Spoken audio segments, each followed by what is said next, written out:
I just don't understand the American economy. I really don't. I don't understand how there could be so much wealth and I pay so much in taxes. And it doesn't seem to get to the people. Like, I don't even mind doing it. Well, over half, always, way over half. And yet it just, I never read about the homeless getting better, anything getting better, at least not in a city like this. The problem that I'm having with this conversation right now is that we're accusing the politicians of not knowing. They know. $39+ trillion in debt. Yeah.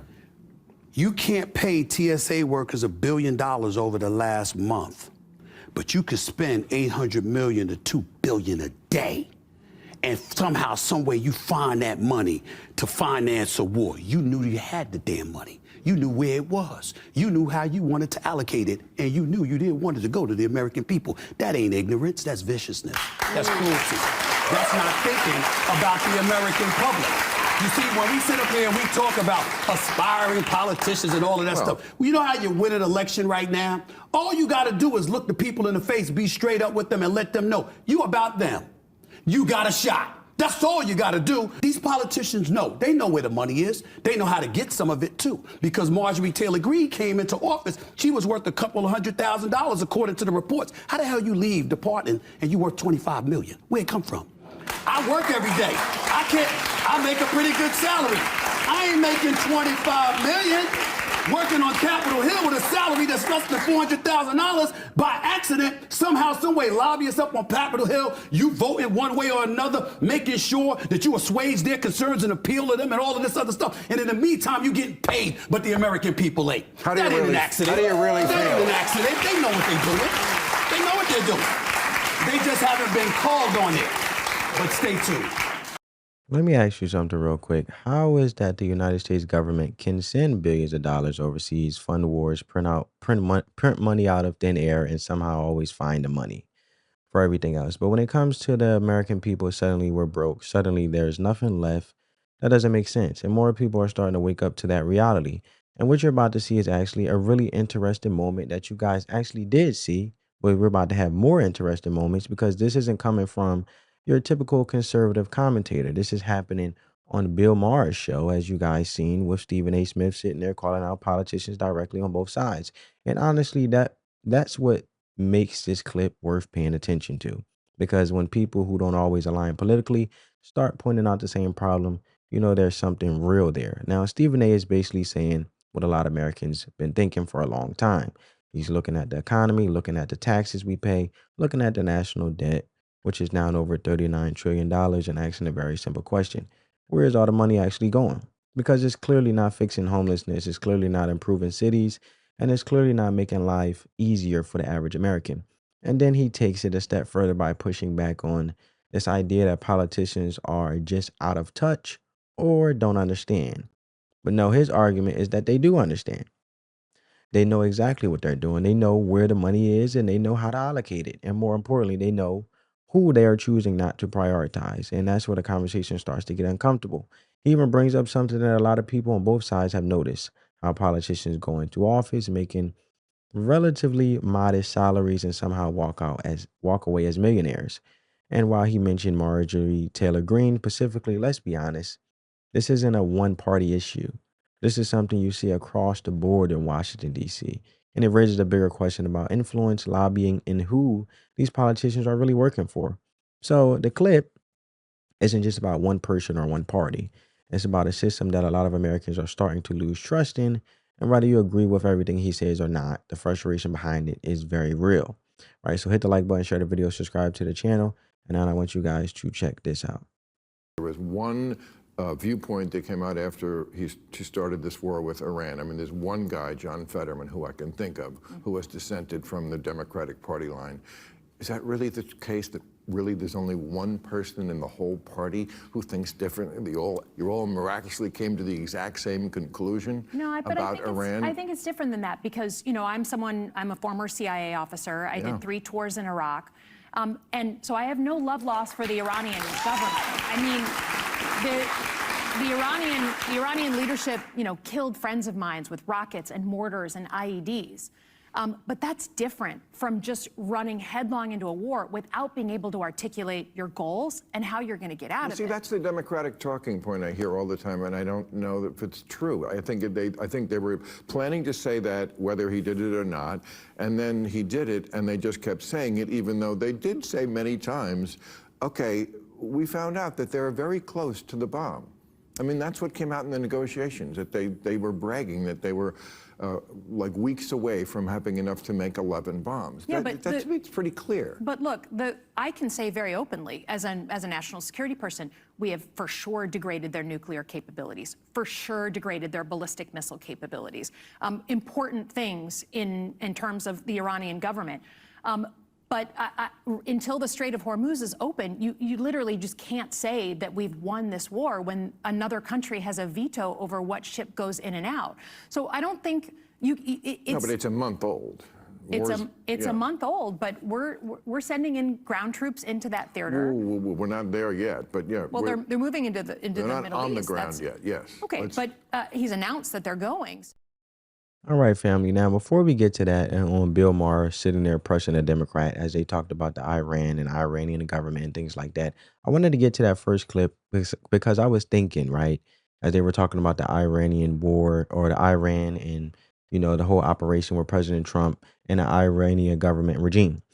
With Stephen A., back to his point about the politicians spending money and the $1 trillion debt, and basically they couldn't pay TSA workers. Whereas the Democrats blocking TSA workers, who using the TSA workers as pawns because they do not want ICE to get funded, but ICE is already funded from the big beautiful bill until 2029. So really it's just to press and suppress and make working class Americans struggle to then concede and kneel to the very thing of the narrative that the Democrats are pushing. And this can go for either parties, right? They basically squeeze the working class and average working class American Joe, who is working, like me and you, just trying to make ends meet and do the best we can and take care of our families. But they want to squeeze you and press you and sway you to feed into their narrative and then give you incentives to make it feel like they are for you. And then I feel as though, and let me know you guys' thoughts, that Americans get comfortable once they get something that they wanted, and then they are pacified to then hush up. But this goes all the way down, not to just the president, but your local legislators, right, in your states, who really shape your lives and the policies that they create. I mean, look at Virginia with Government Spanberger, right? She's trying to remove, self-defense when it comes to, the right to bear arms, to have weapons. I mean, to have guns, right? With, legal gun ownership, having a permit to carry, but then the politicians can carry, but then strip away the protection from Virginians, right? So I say all that to say that I feel as though Americans easily concede when it comes to getting a little bit of something that they want, and they get pacified enough where they don't continue to hold their local legislators, let alone public officials, accountable all the way through. But then on top of that, what I also believe is that American people, the working class American people, need to stop allowing politicians to use them as pawns and basically suppress them, making them struggle so that they can concede and sway them to a political party that makes it like they have the solution. And then once they get in office, as a typical politician, they don't do anything because all they did was give a solution or something that sounded good and felt good in the very moment. And then when they get in office, you see the real them. Just like you see with Zohran Mudami over there in New York City as the mayor, who offered free everything when nothing is free in life, right? But he offered everything free housing, free so on and forth. So we need to understand righteously that if you don't work, you don't eat. But also it's just a good thing to model, because if you do work, you're able to be a productive citizen in your communities, and you're able to give back and also help each other and uplift each other. And then you working also creates inspiration from others to then drive individuals looking for opportunity to work, to realize that they can have a better life with the beauty and privileges that we have here in the United States of America, instead of just sitting on your behind, being attached to the government daddy, wanting to be given everything. But then as quick as they give it, they can take it away, just like we're seeing with TSA workers who basically uphold our airport security and the safety and our aviation safety, or I should say the safety within our aviation department when it comes to airports and things like that. That is a big national security concern. So is that I believe they should privatize the TSA, right? Department as a whole. Just make it a private entity instead of it being government controlled. But I say all this to say that the government, if you incentivize individuals to feel like they should rely on the government instead of relying to be a productive citizen and actually work, which then they can get more and not tax them to death, that will also promote individuals to get off their behinds and work more, then they will make a living and pave a way for themselves. An American dream will be accessible if they're not taxed to death. But politicians use taxes as a way to continue to make it as though they have the solution to sell you a pitch of a better life, but they really don't. And that's what I mean with the pacifying, because then you vote their way and they make things worse, because righteously, in a righteous way, it has always been the beauty of America is you're able to work hard and you earn what you get. Now, when it comes to this conversation, that's my thoughts with Stephen A. Smith, and it comes to, the whole $1 trillion debt, because that $1 trillion debt didn't just pop up out of nowhere, right?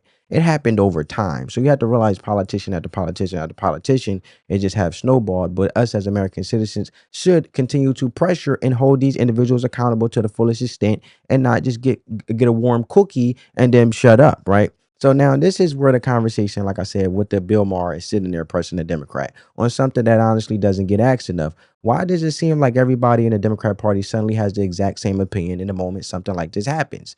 He brings up Iran, he brings up the war, he basically says, so what, there's only one guy in your entire party that disagrees? And instead of directly answering that, what does she do? She pivots, she shifts the conversation. She starts talking about her background, being a former CIA officer, talking about Iraq, talking about how dangerous Iran is, which, by the way, nobody is disputing that. But then immediately goes into the standard talking point. We can't just rush into war without a plan. And this is exactly what I've been saying. That right there is the script. That is the Democrat talking point that you heard repeated over and over and over again across legacy media, across Democrat politicians, across commentators. They all say the same thing almost word for word. There's no plan. They didn't have a plan going in. They didn't have a plan to get out. Come on. Like, that's the talking point, though. There's no plan. Like, come on, man. We're not stupid, and I say that respectfully, but seriously, people are not that naive, right? When you look at people and you talk to people militarily, and you talk to military people, and shout out to all my servicemen and servicewomen, I can tell you right now, operations like this are not thrown together overnight. They are months of planning, strategy, intelligence gathering, contingency preparation. You don't just accidentally end up in a position like this without knowing exactly what you're doing. So when they keep repeating that there's no plan, it comes off fear mongering, and it also makes it as though instead of trusting our president, whoever is the president, in this case, President Donald Trump, trusting that and trusting and also encouraging that we want our president to succeed, we have to advocate that more than not wanting our president to succeed because you have some personal, because if our president succeeds in this way of our safety in operations when it comes to defending ourselves, so a regime doesn't have a nuclear bomb to try to overthrow um America. And the whole thing with the straight, right? We have oil here in America, but it's all about the American dollar circulating. We want to make sure that we are generating monies to then pay that $1 trillion debt that Stephen A is talking about. So it's all just a leverage move because we have oil.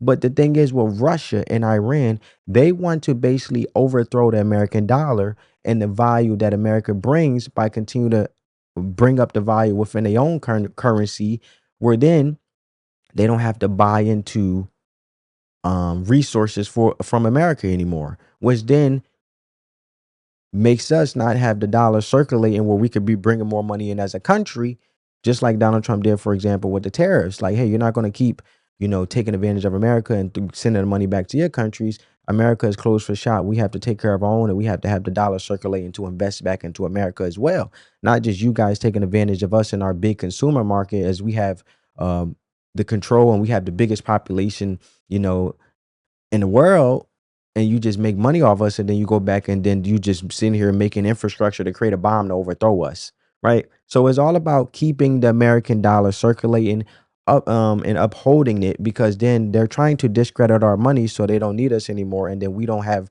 revenue or capital to then resources wise to then benefit as a country. So when you notice something else though, Bill Maher actually pushes back. He points out that intelligence suggested Iran was getting very close to developing nuclear capability, potentially within weeks of having enough material for multiple bombs. And she doesn't refute that you've seen in this clip. She doesn't say that's false. She acknowledges that damage has been done to their nuclear and missile capabilities. So on one hand, they admit progress has been made, but on the other, they still stick to the narrative that this was reckless and unplanned. And you can't have it both ways. Here's the part they're not going to emphasize. They have been there have been very serious concerns, real concerns about threats, not just overseas, but potentially here at home. There's been talk, reports, discussions about sleeper cells, about coordinated threats, about the kind of risks that, if ignored, could lead to catastrophic consequences for American cities. That context matters, but you don't hear it emphasized in the mainstream conversation because it doesn't fit the narrative. Instead, what you get is confusion being pushed. Why are we doing this? What's the reason? There's no strategy. And when you hear the exact same phrasing from multiple outlets, multiple politicians, multiple commentators, at some point you got to ask yourself, is that organic or is that coordinated? Because it starts to feel like the goal here isn't to inform the American people, it's to shape perception. Right? I told you how Russia and them is basically trying to discredit the American dollar so they don't have to pay for resources from us as America or United States of America. So then they can be enriched themselves without having to get any resources from us, but then build enough where they can overthrow us. And we can't have that. Even with Iran from a nuclear bomb standpoint or Russia, right? They are our adversaries. And it's time to make the it's as though it is even more difficult when you have, the goal here isn't to inform the American people, but it's to shape the perception from the mainstream level media. And it's to make the administration look incompetent, to make the situation look chaotic, and ultimately to gain political leverage going into the next election cycle. And that's what this comes down to. And it's not about giving you the full picture, it's about controlling the narrative. And more people are starting to catch on to that, just like I mentioned with the whole thing with, TSA, and continue to make sure they have certain departments and entities controlled so then they can squeeze the working class person to sway the way that they want to when it comes to controlling narrative and also political leverage. So now I want you guys to check out this third clip, okay? Like, I see so many people are upset about him building a ballroom. I could give a fuck. I don't give a shit about his because fucking we're paying ball. for it, whether you No, voted we're for not. him or not. No, we're not paying for it.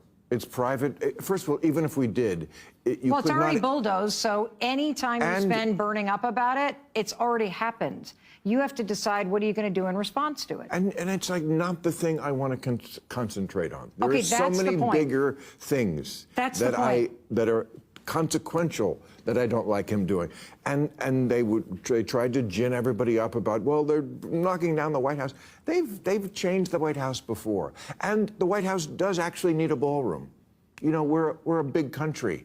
We were having state dinners and people were like under a tent. I've had better parties than that. So I'm not, but I still do think you have to choose your battles. You have to pick what you get upset. Yes, so if And this right here is another perfect example of what's actually going on in the media versus what should be going on. They start talking about something like a ballroom being built, and you got people acting like this is some kind of national crisis. Meanwhile, Bill Maher is sitting there like, why are we even talking about this? And he's right. He's absolutely right to question it. Because at some point you have to ask, are we focusing on real issues or are we just being distracted on purpose? Now, notice what happens in that exchange. The claim gets brought up that taxpayers are funding it, and immediately it gets corrected. It's privately funded, which is a fact. That's not a small detail. That completely changes the conversation. But do you see the correction get the same level of attention as the outrage? Of course not, because outrage is the goal. The facts come second, and even beyond that, like Bill Maher pointed out, even if you didn't like it, it's already happening. So what exactly are we doing here? Why is this the headline? Why is this what people are being told to focus on when there are significantly bigger issues facing the country right now? And this is where I actually give Bill Maher credit, because regardless of where he stands politically, at least in moments like this, he's willing to push back, ask real questions, and not just sit there and nod along. And that's something you almost never see in legacy media anymore. Most interviews today are scripted, safe, and designed to avoid any real challenge. But here you're actually seeing someone say, wait a minute, this doesn't add up. And once again, the response isn't to refute, it's to redirect, it's to downplay, it's to move on, because they can't really argue the core point. Everybody already knows the ballroom is privately funded. That's been publicly stated, but the narrative still gets pushed anyway because the objective isn't accuracy, it's perception. It keeps people emotionally engaged over things that ultimately don't move the country forward. And that ties into a much bigger pattern that we've been watching for years now, because the goal for many of these political figures and media outlets isn't to unify or solve problems. It's to oppose, criticize, and tear down anything associated with Trump. It seems like no matter what it is, and it doesn't even have to be logical anymore. It just has to generate outrage. And that's why you see these protests, the No Kings narratives, people throwing around words like dictator and authoritarian, while at the exact same time they are freely protesting, which is a beautiful thing. Protest, that's your right. Freely speak, exercising your First Amendment rights without interference. That's a good thing. I mean, you should be able to. Think about that for a second, though. You're calling a president a dictator. I don't care who the president is. You're calling your president your leader that the American people had spoken and voted on. That was your voice being heard too, while openly protesting them in the streets, on social media, on national television, with zero consequence from the government, which is beautiful. But that contradiction alone to tell you everything you need to know, and yet people still buy into it. They still run with it. No question asked. At some point, you got to be willing to step back and say, does this actually make sense? Because a lot of what we're being told right now is not about reality. It's about keeping people divided, which I hate, and divisive, distracted, and emotionally charged over things that in the grand scheme of what's happening in this country really aren't even the main issue. So I want you guys to check out this last clip. The Democrats are not going to win this election. The Republicans are going to lose it. There's a difference between not winning and losing, okay? The Democrats can't not win this because of all this that's going on. But that's kind of... The Democrats can't not win this? Not the Democrats? Not the midterms. They've invented ways to Not the lose. midterms. Okay. Not the midterms. All right. Now, in this last part that I said I wanted you guys to check out, obviously, is actually where I'm going to push back a little, because he makes a statement that sounds clever on the surface, and I don't think it holds up when you really look at what's happening politically right now. He says Democrats aren't going to win the election, Republicans are going to lose it. That there is a difference.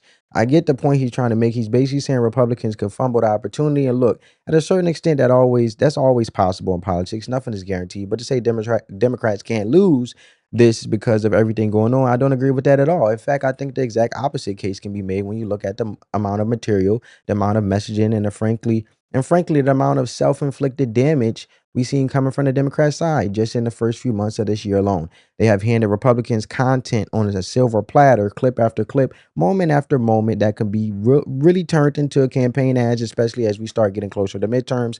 And when people are tuned in during football season, watching NFL games, college games, those ads start rolling nonstop. And I mean, the ads practically write themselves at this point. Think about moments like the State of the Union, where you had a very simple question being posed about putting American people first, prioritize citizens over illegal immigration. You couldn't even get people on the Democrat side to stand up and acknowledge that, and that can be used, right? That's not a small moment. That's kind of visual. That kind of visual sticks with voters. That kind of thing gets replayed over and over again. And then on top of that, you got repeated dysfunction, government shutdowns, internal division, messaging that doesn't even resonate with everyday Americans, and it starts to paint a picture. Not to mention that even though Trump signed an executive order to make sure TSA is funded, Democrats still don't like that and said that Donald Trump did something that's illegal. So when you hear someone say that the Democrats can't lose, I think that's ignoring a lot of what voters are actually seeing and reacting to in real time. Now, with that being said, I will agree on one thing. Republicans still have to do the work if that's what they want to do to win. And this isn't a situation where you can just sit back, coast, and assume everything is guaranteed either. Messaging matters, consistency matters, and actually delivering on the issues that people care about matters. That's something that absolutely needs to be talked about, and it will be talked about more on this channel, because holding your own side accountable, whatever side you're on, is part of being honest in these conversations.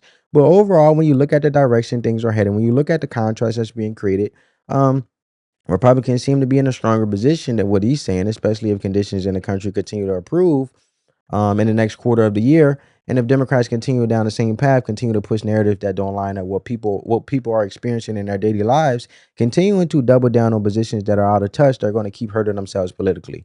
At that point, it's not even about what Republicans say. It's about what Democrats are showing people through their own actions, is my point. And again, that's why I say the ads, the clips, the moments, they're already there. They're already being created in real time. So now I want to hear from you. What do you think about all this? Do you agree? Do you disagree? Where do you stand on it? Let me know what you guys think down in the comment section. Make sure you hit the like button, share the video, subscribe to the channel, and turn on your post notifications so you don't miss any other future uploads. Hope you guys got some value from this video. Most importantly, catch you in the next one. Peace.